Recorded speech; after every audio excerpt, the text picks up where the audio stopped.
Hello everyone, এই ভিডিওতে আমরা আলোচনা করব হ্যাভ, হ্যাজ এবং হ্যাডের ব্যবহার নিয়ে।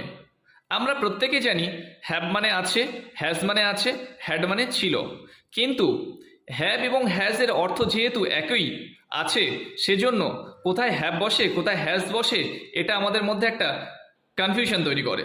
সেজন্য আমরা আজকে হ্যাভ, হ্যাজ এবং হ্যাডের ব্যবহারটা শিখব। এই হ্যাভ, হ্যাজ, হ্যাডের ব্যবহার শেখার আগে আমাদের কয়েকটা রুলস আগে জেনে নিতে হবে। বর্তমানকালে আছে বোঝাতে subject third person singular number হলে হ্যাজ বসে, বাকি সব ক্ষেত্রে হ্যাভ বসে। তাহলে সাবজেক্ট যদি থার্ড পারসন সিঙ্গুলার নাম্বার হয়, থার্ড পারসন কি হতে হবে? সিঙ্গুলার নাম্বার হয়, তারপরেই হ্যাজ বসে, আর বাকি সব ক্ষেত্রে হ্যাভ হবে। এখন এখন যদি বলা হয় থার্ড পারসনটা কি, সিঙ্গুলার নাম্বারটি কি, থার্ড পারসনটা কি? পার্সন আমরা জানি তিন প্রকার, একটা হলো ফার্স্ট পারসন, একটা সেকেন্ড পারসন এবং তারপর হলো third person. First person, second person এবং থার্ড পারসন। ফার্স্ট পারসন হলো I, we, second person you এবং থার্ড পারসন হলো he, she, they, it, Partha etcetera. অর্থাৎ কোনো কিছু নাম বোঝালে সেটা আমরা থার্ড পারসন হিসেবে ধরতে পারি। তাহলে এখানে দেওয়া আছে বোঝাতে, অর্থাৎ বর্তমানকালে আছে বোঝাতে সাবজেক্ট থার্ড পারসন সিঙ্গুলার হলে হ্যাজ, বাকি সব ক্ষেত্রে হ্যাভ হবে। তাহলে আমাদের শুধুমাত্র এটুকু মনে রাখতে হবে, third person singular number, subject third person singular number. আর ছিল বোঝাতে আমরা হ্যাড ব্যবহার করব। অর্থাৎ ছিল বলতে এখানে আমরা দেখতে পাচ্ছি পাস্ট টেন্স, অর্থাৎ অতীতকাল বোঝালে আমরা হ্যাড ব্যবহার করব। তাহলে সেখানে সাবজেক্ট কি আছে? ফার্স্ট পারসন আছে কি, সেকেন্ড পারসন আছে কি, থার্ড পারসন আছে, সিঙ্গুলার কি প্লুরাল, আমরা কিচ্ছু দেখব না। শুধুমাত্র অতীতকাল বোঝালেই সাবজেক্ট পরে, অতীতকালে ছিল বোঝাতেই সাবজেক্টের পরেই আমরা হ্যাড ব্যবহার করব।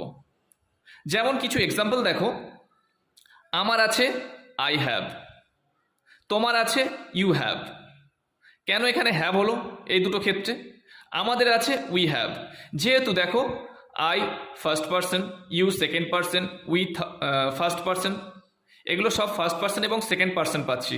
আমাদের দেখতে হবে হ্যাজ কোথায় বসে, থার্ড পারসন এবং সিঙ্গুলার নাম্বার। থার্ড পারসন কি? তার আছে হি অথবা শি, হ্যাজ। যেহেতু he, she third person, he এবং শি থার্ড পারসন এবং এটা সিঙ্গুলার নাম্বার, এক বছর, সেজন্য হ্যাজ ব্যবহার করা হয়েছে। ইহার আছে ইট হ্যাজ, ইটটাও থার্ড পারসন সিঙ্গুলার নাম্বার। রামের আছে রাম হ্যাজ, রামটা থার্ড পারসন সিঙ্গুলার নাম্বার। কোনো কিছু নাম বোঝালেই সেটা থার্ড পারসন হবে।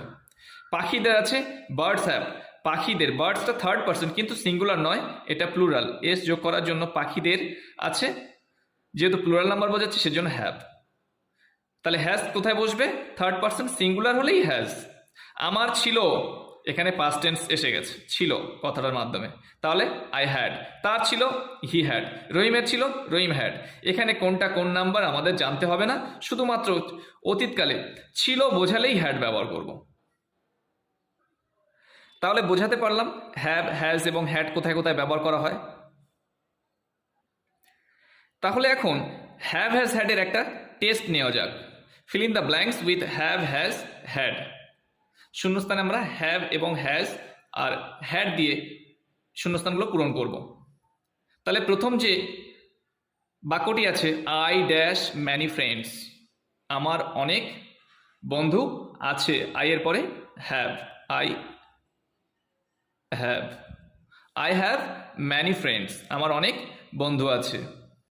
এখানে আমরা সাবজেক্টটিকে বেশি প্রাধান্য দেব, কারণ সাবজেক্ট অনুযায়ী কিন্তু হ্যাভ, হ্যাজ ব্যবহার করা হয়। আর হ্যাডটা টেন্স, অর্থাৎ কোন টেন্সে আছে, সে পাস্ট টেন্সে আছে না প্রেজেন্ট টেন্সে আছে, সেই অর্থে আমরা হ্যাডটা ব্যবহার করি। পাস্ট টেন্সে হলেই হ্যাড বসবে। তাহলে দু নম্বরটা আমরা দেখে নেব, এ র্যাবিট ড্যাশ লং ইয়ার্স, একটা খরগোশের আছে লম্বা কান। এখানে যে ইয়ার্সটা আছে, এটা যাই হোক না কেন, প্লুরাল হোক সিঙ্গুলার হোক, এগুলো আমরা দেখব না। আমরা দেখব সাবজেক্টটা, এ র্যাবিট একটা খরগোশ, এবং যেহেতু এটা থার্ড পারসন সিঙ্গুলার নাম্বার তাহলে হবে has, a rabbit has. Next, they dash fun at the picnic last Sunday. এই যে লাস্ট সানডে, এখানে কিন্তু সাবজেক্টটা লক্ষ্য করার থেকে আমাদের এটা দেখতে হবে গত রবিবার, অর্থাৎ এটা পাস্ট টেন্স বোঝাচ্ছে, সেজন্য আমরা কি ব্যবহার করব? Had. They had fun at the picnic last Sunday, গত রবিবার তারা পিকনিকে মজা করেছিল। Next, my sister dash a beautiful dress, আমার বোনের একটা সুন্দর পোশাক আছে। তাহলে কি হবে? My sister third person singular number, সেজন্য has, my sister has. Next, a mango dash one big seed, একটি আমের একটা বড় বীজ আছে। তাহলে কি হবে? A mango third person singular number, সেজন্য হবে হ্যাজ।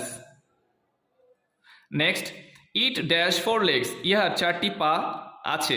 যদি আমরা হ্যাভ হ্যাজ ব্যবহার করি তাহলে আসবে ইটটা থার্ড পারসন সিঙ্গুলার নাম্বার, সেজন্য এখানে আসবে হ্যাজ। ইট হ্যাজ 4 লেগস, ইহার 4টি পা আছে। Next, you dash a pink frock, তোমার একটি গোলাপি জামা আছে। ইউ যেহেতু সেকেন্ড পারসন, সেজন্য আসবে have. Next, my brother dash a motor bike when he was in college, আমার ভাইয়ের একটা মোটর বাইক আছে কিংবা ছিল যখন সে কলেজে পড়তো।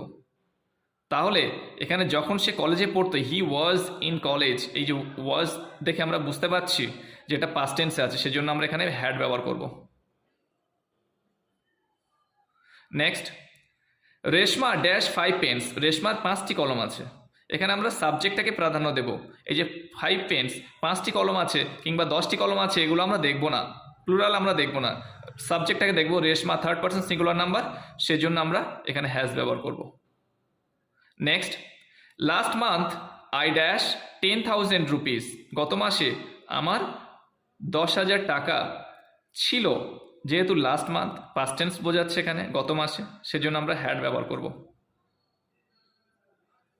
Next, the students dash fun watching the game yesterday, গতকাল ছাত্রছাত্রীরা খেলাটি দেখে মজা পেয়েছিল। খেলাটি দেখে মজা পেয়েছিল, ইয়েস্টারডে অর্থাৎ পাস্ট টেন্স, সেজন্য আমরা হ্যাড ব্যবহার করব। তাহলে এটা থেকে আমরা বুঝলাম সাবজেক্ট অনুযায়ী হ্যাভ অথবা হ্যাজ বসবে। হ্যাজটা বসবে সাবজেক্ট যদি থার্ড পারসন সিঙ্গুলার নাম্বার হয়, এবং বাকি সব জায়গায় হ্যাভ বসবে। এবং ছিল বোঝাতে, পাস্ট টেন্স বোঝালেই হ্যাড ব্যবহার করব।